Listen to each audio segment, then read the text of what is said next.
Olá pessoal, bem-vindos a mais um episódio do nosso DefCast, o podcast da Defensoria Pública do Estado do Paraná. E hoje nós temos como convidado o Fernando Reded, né, nosso defensor público aqui da Defensoria. Eu vou fazer uma breve apresentação do seu currículo, Fernando, okay. Tá bom? Daí depois você se apresenta, conta um pouquinho sobre você, tá bom? Então o Fernando, gente, Fernando Reded, foi, na verdade, agora, né, Fernando, coordenador do Núcleo da Infância e Juventude, o NUDIGE, né, por muito tempo. Ele também agora, recentemente, foi nomeado, né, para o biênio de 2026-2028, o novo corregedor-geral da nossa Defensoria Pública. O Fernando é bacharel em Direito pela Universidade Federal do Paraná e também é especialista em Psicologia Jurídica pela Unibrasil. Bem-vindo, Fernando. Olá, obrigado. É um prazer estar aqui, né? Sempre assistir, né, o DefCast e tal. Assim, eu acho um projeto interessante para a gente conhecer as pessoas, né, que compõem a nossa instituição, e é uma honra estar aqui, né, agora contribuindo. Espero aí que seja produtivo esses momentos. Legal. Fernando, então vamos começar ali quem é o Fernando, defensor público, né, que fez aí uma longa jornada no NUDIGE aí durante muito tempo, né, uma referência aí no tema, né, da infância e juventude. Queria que você contasse um pouquinho, né, você é do primeiro concurso, não? Como que você quis ser defensor público, né? Ainda bem que você delimitou, né? Porque quem é o Fernando já... Então, quem é o Fernando, defensor público, aqui então eu consigo falar um pouquinho. Sou do primeiro concurso, então ingressei na Defensoria em 2013, logo no início eu trabalhei na administração, na chefia de gabinete, tive uma passagem na saída na área de crime contra a criança, em Curitiba, eu trabalhei 5 anos, então de 2015 até pandemia, do final de 2020. Eu estive lá e eu acho que foi lá que eu tive contato com o direito da criança e adolescente. Então, na atuação criminal, e isso era antes de toda a regulamentação legal que existe sobre escuta de criança nos ambientes oficiais, no processo. Então, eu acompanhei essa passagem e acabei me envolvendo. E foi apaixonante. Então, eu me dediquei no final, ali, a partir de 2018, eu fui colaborador do Núcleo da Infância e Juventude. Trabalhei um tempo ainda assim em 2020 e em 2021 recebi o convite, então, do defensor-geral, o doutor André, para ir para o NUDIGE, e fui. Aí fiquei então desde setembro de 21, no mandato do doutor Matheus também, ele confiou no meu trabalho, segui. Tô aí, né? Tive, né? Ainda tô modulando o verso, né? O verbo, porque faz aí 2 semanas que eu saí e foram 4 anos e alguns meses aí bem intensos de trabalho. E Fernando, você é aqui do Paraná mesmo? É de outro estado? Sim, sou do Paraná, de Curitiba. Então eu nasci, não Curitiba, Pinhais, então cresci na periferia de Curitiba, na região de Pinhais, até tive uma pequena passagem, morei em Foz do Iguaçu, voltei para Curitiba, Pinhais no caso, e eu moro até hoje lá, e na Defensoria Pública sempre também permaneci, né, no trabalho aqui na capital, desde o primeiro momento, começou na administração e trabalhando em vara criminal aqui na capital. Então temos 41 anos do estado do Paraná. Isso aí. Fernando, e em que momento da tua vida você encontrou a defensoria, quis, né, fazer o concurso para ser defensor, assim? Foi bem interessante. A decisão de fazer o concurso da defensoria foi dia 19 de maio de 2011, que foi quando teve a lei que foi organizada a Defensoria Pública. E eu sei, porque foi numa aula que eu estava estudando eu já estava formado, me formei em 2010 pela Federal. Comecei a fazer um cursinho na FEMPAR, na Fundação Escola do Ministério Público, e era uma aula, lembra, aula de direito penal, o professor, hoje procurador de Justiça, Fábio Guarani, falou: olha pessoal, quem não tem ainda os 3 anos no Ministério Público tem aqui uma chance muito boa de focar o estudo, focar o trabalho, porque não precisa nem 3 anos, nem precisa ser 2 anos após a formação. Aquilo, falei, não, era o meu caso, eu tinha 2 meses recém-formado. Falei, tá aí um caminho. E desde aquele momento, então, segui a pós, segui monografia, escrevi, mas foi plantada ali nesse momento o desejo de fazer o concurso para a Defensoria Pública. E, porque não era uma coisa que nós vivemos, né, enquanto estudando direito no estado do Paraná, como uma possibilidade de carreira. Então, eu não desejei ser defensor público durante a faculdade, eu desejei nesse momento, após, que foi organizado. E daí deu certo no primeiro concurso logo. Então, eu, terminando essa pós, eu comecei a focar na carreira da defensoria. Fiz defensoria de São Paulo, defensoria do Santa Catarina, que estavam concursos parecidos. Aqui daí tive êxito na primeira fase, segunda, daí foquei tudo aqui. Estamos aí há 13 anos. 13 anos. Acho que da aprovação, acho que vai fazer 13 anos. Foi em maio de março ou maio de 2013. Foi comecei em 2013 a nossa aprovação, né, no concurso. Então, e a gente conversou com o Matheus também, que a Lívia, Matheus, enfim, que, né, são companheiros aí desde o começo, né? E eles relataram algumas vezes, né, as dificuldades encontradas ali no comecinho, né? Eu queria saber de você também, como que foi esse início para realmente carpinar o lote, né? Descobrir a defensoria. Sim, foi bem desafiador, porque a gente chegou, por não ter essa cultura de ter defensoria e ela não estar integrada no pensamento do sistema de justiça, nos serviços públicos, na mente da população. Então, no primeiro momento, nós éramos os estranhos. Nós éramos aqueles que estavam ali se inserindo numa série de políticas, fluxos, sistemas que alguns deles existiam há décadas, um século, e para cumprir a missão da defensoria, que é promover acesso à justiça, levar, assegurar direitos da população. Então, no primeiro momento, nesse olhar que eu percebi ali na chefia de gabinete, era essa necessidade de nós nos apresentarmos ao público em geral, incluindo aqui os órgãos do Estado, os órgãos de justiça, o que é a defensoria pública. Tá, nós sabíamos, nós tínhamos aquele desejo, aquela vontade de trabalhar, de fazer a defesa nos demais espaços, na execução penal, no criminal, mas o nosso interlocutor não conhecia. Então, o principal desafio foi esse, a gente brincava, levar a palavra da defensoria pública, mostrar como que funciona, o porquê que existe a defensoria pública. É uma missão que não está completa ainda no sentido territorialmente, né? Então a gente não tem locais aqui no estado da defensoria pública, mas lá em 2013 não tinha o serviço da defensoria pública, estava já atuante, né? Então funcionava aqui um serviço da defensoria pública do estado do Paraná, mas enquanto instituição independente, autônoma, que planeja e organiza o seu próprio serviço, era muito recente. Foi ali, a partir de 2011 que foi dado os primeiros passos, concurso, lotação, e o marco foi a nomeação dos primeiros defensores, que daí interiorizou, né? Então, não era só aqui em Curitiba, não era só em algumas áreas, não estava espalhado em todos os estados. Então, assim, eu acho que espero não ter nenhum outro desafio profissional tão intenso quanto foi nesse, porque foi bem grande esse trabalho, né, de mostrar e falar e reclamar. Daí vinha N reclamações que você via que o pano de fundo era o desconhecimento do que era a defensoria. Então, assim, a pessoa não entendia que, o defensor realmente... ele recorreu porque ele está fazendo defesa, ele entrou com a ação porque era o que a pessoa precisava. Então, sabe, esse trabalho nos primeiros anos foi bem intenso. E você, no começo, você mencionou ali, Fernando, sempre na área da infância ali envolvido, né? Como que foi isso? Assim, foi uma escolha proposital? Não, acabou sendo coincidência da vida? Aconteceu. Eu sempre gostei de criminal. Sempre gostei, da faculdade, eu gostava... não gostava muitas aulas, mas gostava da matéria criminal. Quando eu... me formei na pós ali, eu fiz na área voltado mais ao direito penal. Quando eu saí, eu fui para uma defensoria que tinha atuação criminal por esse período, mas era uma atuação criminal que envolvia a necessidade de entender esse sujeito criança, né, que é o crime contra a criança.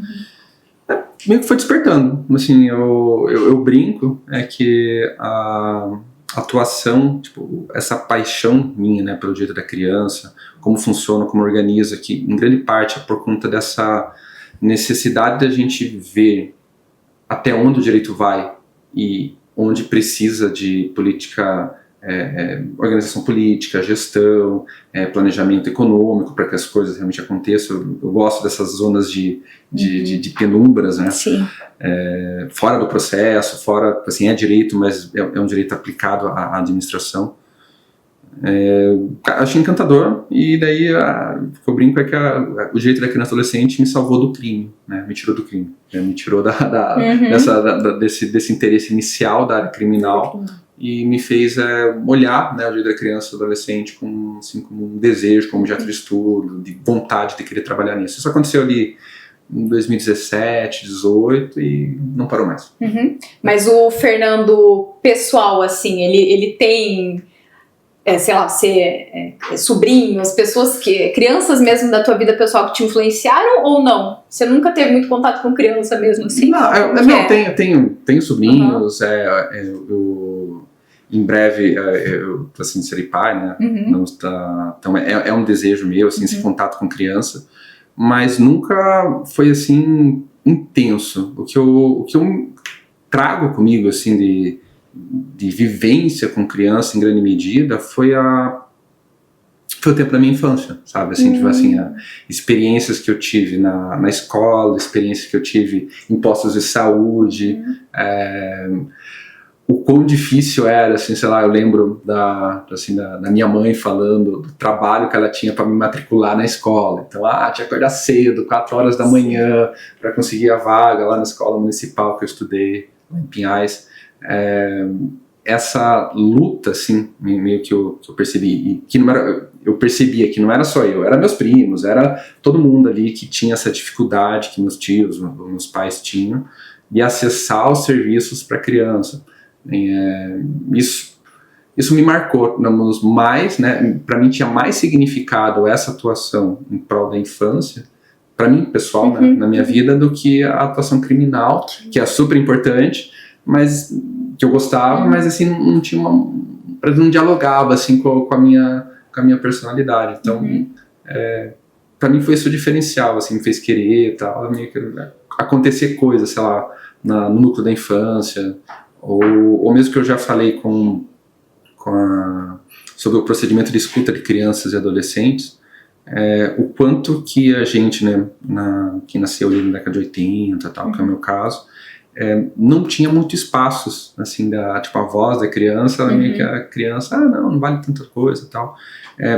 E hoje a gente vê com todo o conhecimento, com a forma como o Estado, escolas e profissionais escutam criança, o quão importante é valorizar o que a criança fala. Então meio que parece que me dá uma satisfação, assim, de participar desse movimento, porque meio que me recorda lá, tipo, as dificuldades que eu tive, né? Fernando, criança, ficou assim, com o coração quentinho hoje em exatamente, bem isso. Tipo assim, sei lá, quando você consegue uma melhoria na educação, tipo, nossa, que bom, né? Tipo assim, meio que parece que eu tô lembrando o Fernando lá, que da hora. Da escola municipal lá que eu estudava, que tinha dificuldade e tal. Então, acho que isso, pra mim, é muito significativo. Legal, Fernando. E assim, queria saber também a diferença, né, dos casos que você via lá no começo e dos casos do Nudige. Eram bem diferentes, porque o núcleo tem uma atuação diferente, né? No começo da atuação minha na defensoria, Isso. ou do começo da minha vida? Não, da defensoria. Da defensoria. Sim, é diferente. Porque as pessoas, até para explicar, né, o que é um núcleo especializado, o que foi o Nudige, o Nudige, né, enfim, para as pessoas entenderem, né? Sim, quando o defensor lá acompanha ali o caso individual que a pessoa procura, que ela quer aguarda, quer acesso à educação, o defensor vai olhar para aquela situação concreta, para aquela pessoa concreta e construir ali toda a defesa jurídica para aquele caso. O núcleo faz isso, os núcleos, né, no caso no Nudige específico, faz também. Só eu sempre olhei, e isso foi um aprendizado ao longo desses 4 anos e quase 4 anos e meio no núcleo, de que o núcleo é um espaço em que a voz de todos os assistidos, todas as pessoas que procuram a defensoria a partir da experiência que eu tenho, das trocas, do diálogo que eu tenho com os defensores, deve levar essa voz nos espaços administrativos, nos conselhos, nos comitês em que a defensoria participa, buscando influenciar, buscando levar dados, informações para a construção de políticas públicas. Eu vejo isso, os núcleos em geral, e no DIGI em específico, tem esse grande papel, né, de reverberar a nossa expertise no atendimento ao público, reverberar as dores que os defensores têm quando são atendidos nos espaços de oferta de serviços para criança e adolescente, para que os gestores públicos com os quais a gente dialoga, com os quais a gente troca informações, cobramos providências, saibam disso. Então, para que de modo coletivo, não uma defesa coletiva como aprendemos no direito, né, direito coletivo, processo, instrução, procedimento, mas levar demandas, levar sofrimentos desses grupos de pessoas que nós atendemos para a mente do gestor, que pode decidir, pode incorporar, pode adequar os serviços a partir ali daquela realidade. Então, eu vejo o núcleo com essa potência, né, de ação. Então, a gente poder, a partir da nossa expertise, do que a gente sabe, do que a gente aprendeu e está acontecendo, movimentar, questionar. Então, assim, no núcleo, uma coisa que eu planejava fazer, gostava de fazer de modo proposital, fazer perguntas para o gestor, tanto municipal, estadual, ali, chefe de departamento, coordenação, em que eu mostrar que eu queria entender como funcionava aquele serviço. Mas que para responder aquilo, necessariamente a pessoa tinha que refletir sobre os problemas que aquele serviço tem. Eu achava muito satisfatório quando, a partir das respostas, já vinha uma conclusão de abertura, de adequação determinada para assim, ótimo, excelente. Eu perguntei, era exatamente isso que eu queria. Eu perguntei sobre o problema, eu apresentei a situação, a demanda, e eu levei ali a conclusão. Então, eu achei uma síntese, mais ou menos, do principal papel do núcleo, dos núcleos que eu vejo, né? Levar essa nossa expertise que a gente sabe, que a gente aprende na atuação individual, ouvindo as pessoas, para esses espaços. Isso que eu tentei, né, ali nos trabalhos, buscava, né, direcionar os trabalhos do núcleo. E mencionando, como na minha resposta anterior, um pouco do Fernando de 8, 9, 7 anos, que uma frase que eu acho muito bela, é que a gente carrega a infância para a vida toda. Então, as experiências que a gente tem na infância acabam determinando, assim, muito do nosso agir quando adulto. Então, assim, consciente, inconscientemente, tenho certeza que tinha ali um pouquinho do Fernando de 9 anos, na escola, no posto de saúde, nos espaços públicos, quando eu fazia esses questionamentos. Que legal. E, Fernando, a gente entendeu um pouquinho da atuação do núcleo e, de certa forma, é um público... Não é essa palavra exatamente, delicado, mas é um público muito específico, né, a infância e juventude, né? A gente conversou com a Tamires Oliveira, ela já veio aqui no DefCast, ela trabalha com infância, né? E ela falou um pouco dessas dificuldades, de certa forma, né, enfrentadas no dia a dia desse trabalho. Eu queria saber de você também, como que é lidar? Não é muito fácil, né? Eu acho que por conta disso que eu acabei de falar, né, de a gente carrega um pouquinho da nossa infância, um pouco da nossa situação, pessoalmente é bem delicado você encontrar o sofrimento, as dores, as circunstâncias de vida de uma outra criança.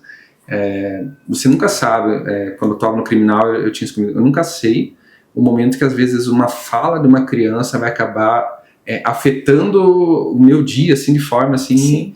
Que, cara, uma angústia muito forte. Então, acho que trabalhar com infância e juventude é ter uma consciência de... Pode acontecer um momento que você vai se estruturar pessoalmente naquilo. Então, e quanto mais consciência você tem disso, melhor você consegue desenvolver teu trabalho. Né? Quando eu consegui ter consciência disso, isso na atuação criminal ainda, quando eu estava no crime contra a criança, foi melhorando meu trabalho. Então, eu falei, quando eu faço isso, eu consigo, mesmo no final da audiência, chorar por conta da história apresentada, mas eu consigo permanecer na defesa criminal, consigo olhar aquilo com aspecto técnico-jurídico. Mas a infância, eu acho, tem essa complexidade, para mim, acho a mais difícil de você aprender a contornar, porque depende muito da história pessoal de quem está trabalhando, né? Compreender o que você viveu, o que vai despertar em você, às vezes, bloqueios, algum sofrimento, mas tem uma questão geral que a criança nunca está sozinha no mundo. Então, uma criança sempre é aquele sujeito que vai depender de um responsável, de um pai, de um parente, da mãe, da avó, que vai estar junto com ela. E o público pelo qual é a missão principal da Defensoria Pública, atender o público vulnerável, esses cuidadores têm as suas trajetórias de vida, têm as suas dificuldades, têm toda barreiras socioculturais, socioeconômicas para acessar os serviços. Enquanto ele não acessar, aquela criança vai estar naquela situação. Enquanto ele não compreender algumas questões, enquanto esse cuidador não fizer esses movimentos que são garantias da proteção da criança, a criança vai continuar naquela situação que leva. E às vezes, daí o que eu acho que seria o maior motivador para mim de atuação, que é quando esse cuidador faz esse movimento, aciona e mesmo assim não consegue garantir. Daí, sei lá, e a defensoria precisa, daí é uma questão jurídica de proteção, precisa acionar, judicializar a questão. Então, o que eu vejo a complexidade da defesa da infância e juventude é que ela nunca está sozinha, né? Nunca a criança, diferente quando alguém procura a defensoria por uma ação de uma revisão de contrato, é aquela pessoa, ainda que tenha reflexos para além da família e tal, é aquela pessoa, é o direito daquela pessoa, a criança é o direito da criança, mas para ele se instrumentalizar, a gente precisa compreender essas outras pessoas que vão trabalhar, que vão orbitar. Sim. E que se, mesmo depois de toda a situação, procurar o serviço e não tiver um acesso ali, uma condição de educação, de saúde, de segurança alimentar, a gente precisa buscar soluções muito complexas, e daí aquela coisa que só a infância tem, tudo na infância é urgente. Porque a infância existe por conta desse momento peculiar da pessoa estar em desenvolvimento, que tem as janelas ótimas em que a criança pode aprender a falar, aprender a escrever, ela precisa ter determinados nutrientes para que isso aconteça, tipo proteção da alimentação, tem que ter um espaço de segurança, tem que ter moradia. Que se não acontecer de uma forma ali dentro daquela janela, dentro daquelas condições, ela pode superar quando adulta, mas ela vai carregar e vai ter algumas barreiras na vida. Por isso a urgência de tudo ser solucionado. Então a gente junta uma situação que traz uma complexidade pessoal. Eu precisei entender o Fernando de 8, 9 anos para conseguir gostar da infância e não ter repulsa com ela. Uma situação que é super urgente, tem que ser naquele momento, tem que ser em alguns meses, porque senão agrava a questão. E uma situação super complexa, porque não é só a criança, tem grupo de irmãos, tem pais, tem mãe, e todas aquelas pessoas que precisam também ser atendidas para que o direito seja assegurado. E eu gosto disso. Eu gosto dessa situação complexa que ultrapassa muito, né? Tipo, só a esfera jurídica. É um desafio, né, Fernando? E um dos desafios que o NuDigi tem também é estar muito presente em inspeções do Cense, por exemplo, né? Acho que ninguém do DefCast ainda falou sobre o Cense, então acho que seria legal se abordar um pouquinho dessa atuação no Cense, também até para o pessoal entender o que é um Cense. Né? Sim. Foi até um movimento iniciado quando eu era auxiliar do NuDigi, a organização e o planejamento dessa atividade da Defensoria estar dentro das unidades socioeducativas, não apenas para fazer atendimento, que é uma obrigação, né, o atendimento, a vida do adolescente, mas também olhando a estrutura, se aquilo que existe de serviço, de equipamentos, faz sentido para aquele adolescente que a gente está atendendo. Isso. Então, que é o principal motivo das inspeções. Então, o coordenador era o Dr. Marcelo e o auxiliar, a gente iniciou a inspeção, visitas, para construir uma normativa que hoje existe. Acho que foi em 22 que o Conselho Superior normatizou, visando registrar esses dados, registrar se as unidades de socioeducação do Estado do Paraná de privação de liberdade, que é isso que é o Censo, Centros Socioeducativos, que lá estão adolescentes que estão sendo cumprindo uma medida em razão da responsabilização por atos equiparados a crime. Então, adolescentes desde o mais jovem que eu já atendi em ciência foi 14 anos, e às vezes tem acima de 18, né, tá cumprindo a medida mesmo, mesmo após 18, pode ficar até 21 anos, até 20 anos, 21 completo, se completou 21 sai.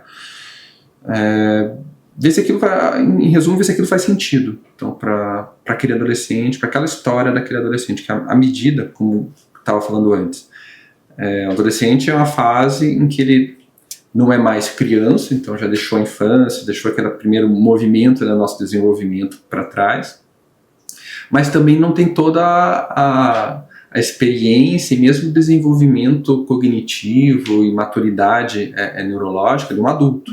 Então ele está ali no meio. É interessante que o adolescente ele é aquilo que ele não é. Ele não é uma criança nem um adulto.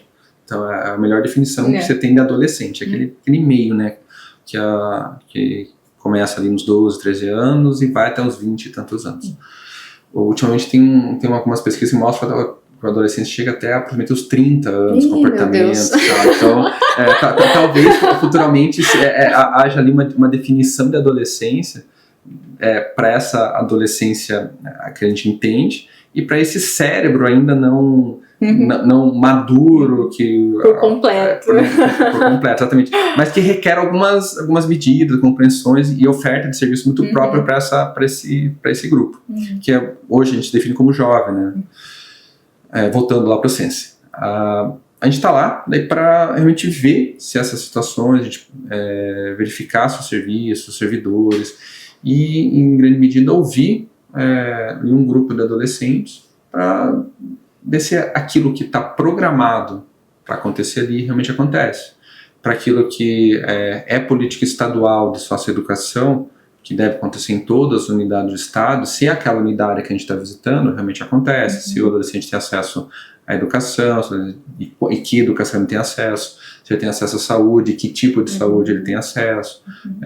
Então, ele funciona como assim, um termômetro, né, para a gente olhar, medir cada um dos censos, e é obrigação nossa. Né? Então, como é obrigação da Defensoria Pública a promoção de direitos de adolescentes, de crianças e adolescentes, no caso adolescentes, em todas as suas dimensões, mais obrigação ainda aqueles adolescentes que estão privados do direito mais fundamental, que é o direito à liberdade. Então, que a gente ir lá e poder registrar esse momento, registrar aquela situação, para organizar nosso trabalho, né? Aí, tanto do núcleo, né? Que o núcleo ele faz, até um ponto importante, o núcleo ele faz essa inspeção e acompanha nas unidades que não tem defensoria pública instalada, presente. Aquela que tem, o núcleo faz, pensado pela normativa lá, dá um suporte, né, para auxiliar e tal, mas a ida lá em loco é da defensoria, do defensor, da defensoria que está lá. Então, mas aí todos os dados, gestão, acaba sendo, gestão desses dados, dessas informações, é feita pelo núcleo. Para permitir aquilo que eu falei, que o núcleo conseguir ter subsídios, ter dados, informações, para que nos espaços que ele participe, nos conselhos, nos comitês, nos planos, possa levar essa visão dos adolescentes que estão em cumprimento de medida socioeducativa. E, Fernando, além a gente está falando só de uma pontinha do trabalho que o NUDIG faz, né? Um exemplo só do trabalho que é muito complexo. É um fragmento dentro do trabalho da socioeducação. Exatamente, que é muito mais que isso, né? Mas você comentou que já conversou com adolescentes de 14 anos, enfim, de mais velhos também.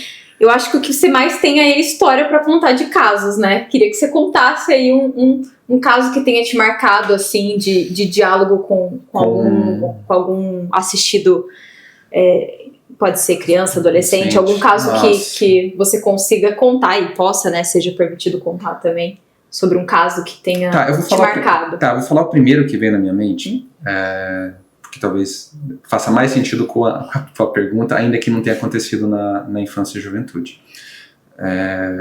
Foi na defesa lá quando trabalhava no crime contra a criança, eu ouvi, assim, e foi um momento que eu vi a importância dos serviços, minha ali como alguém que estava interrogando, fazendo perguntas para a vítima, para o juiz, todo ter um espaço protetivo, assim, pensando, quando vamos ouvir uma criança, a criança deve ser a protagonista daquilo, e ela deve se sentir segura nessa fala.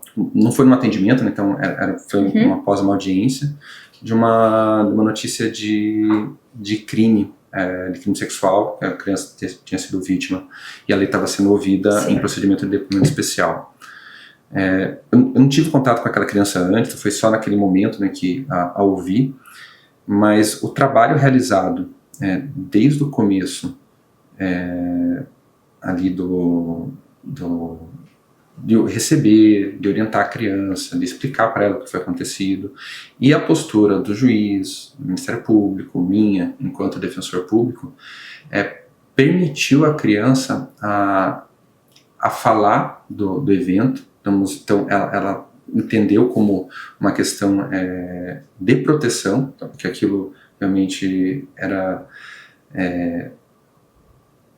era bom para ela, então ela se sentiu segura para falar, porque até aquele momento ela não tinha falado em nenhum outro espaço, não tinha falado, era uma suspeita, então era uma suspeita de violência sexual, então levou para o médico, levou para o hospital, tal, mas ela não tinha falado, então não tinha ali o relato da criança, do que ela contou, do que ela fez, o que tinha acontecido, tal. Tinha uma suspeita de que lá um parente tinha, sei lá, e ali ela falou, então ela contou. E esse era um dos casos que era difícil, né? Quando porque eu não ia preparado, não sabia o que ia ser falado ali. Sim. Mas esse signo, né? Tipo, de mostrar para a criança que quando a gente valoriza e respeita o tempo dela, respeita o jeito dela falar. Era uma criança de 6 anos, aproximadamente.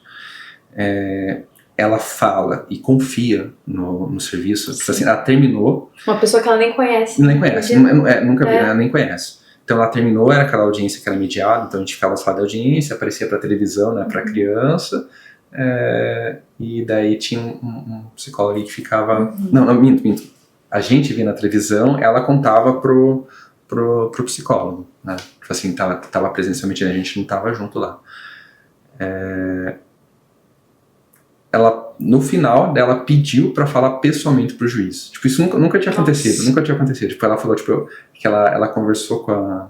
Ela falou, eu quero falar... Eu posso falar com o juiz direto? Daí explicou, né, como é que funciona e tal. Daí ela foi pro juiz pra pedir pra que cuidassem dela, sabe? Pedir pra que, tipo assim, se ela podia ficar segura, porque ela tava com medo. Então, ela, assim... Pra mim, eu não consegui seguir na defesa. Essa foi uma defesa que eu não consegui seguir, sabe? Porque até durante o contar, eu tava difícil normal. Mas daí quando ela pediu pra ir na sala de audiência e contar, assim, trouxe um significado ali, porque do trabalho de escutar a criança, de depoimento especial, de ser receptivo, de todas as instituições, do cartório, do juízo, do Serviço de Psicologia, Ministério Público e Defensoria que eu estava lá, assim, um significado assim, de que para essa criança, tipo, isso que aconteceu aqui, essa história que ela contou, assim, ela se sentiu protegida, ela se sentiu segura, tanto que ela foi até além, ela não se contentou apenas em contar ali, não, eu quero procurar o juiz, porque é uma pessoa, tipo, o juiz como a figura de autoridade, porque é uma pessoa que pode me ajudar nisso. Uma criança, assim, criança.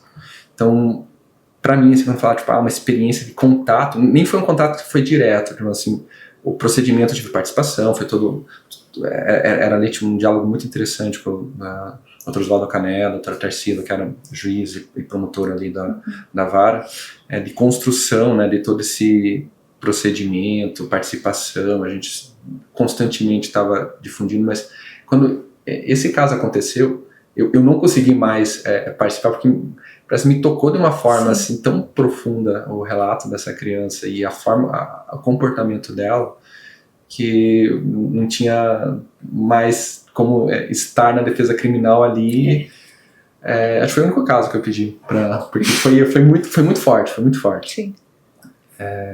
E realmente eu acho que eu participei em bastante diálogos sobre a construção da escola especializada, como ouvir criança, como respeitar o que ela fala, como procurar validar o sentimento, principalmente o sentimento, identificar qual que é o sentimento dela e sabe, ver isso acontecendo ali, ver que, nossa, deu certo, assim, que aquela forma, que é um caminho, assim, para mim foi muito gratificante, apesar de toda a tragédia e tal, que é a situação, mas porque me fez crer que é possível, né, a gente ter uma outra forma de ouvir criança. Eu falo a gente, Estado, a gente do Estado, ouvir crianças, ouvir crianças nas situações mais tristes que ela viveu, e isso ser proteção, e saber ouvir, saber proteger e modificar, né, a história daquela criança para além daquilo, mas principalmente que aquilo traga um significado, traga um espaço, né, de proteção para a criança. Assim, e essa história, para mim, é a mais significativa disso.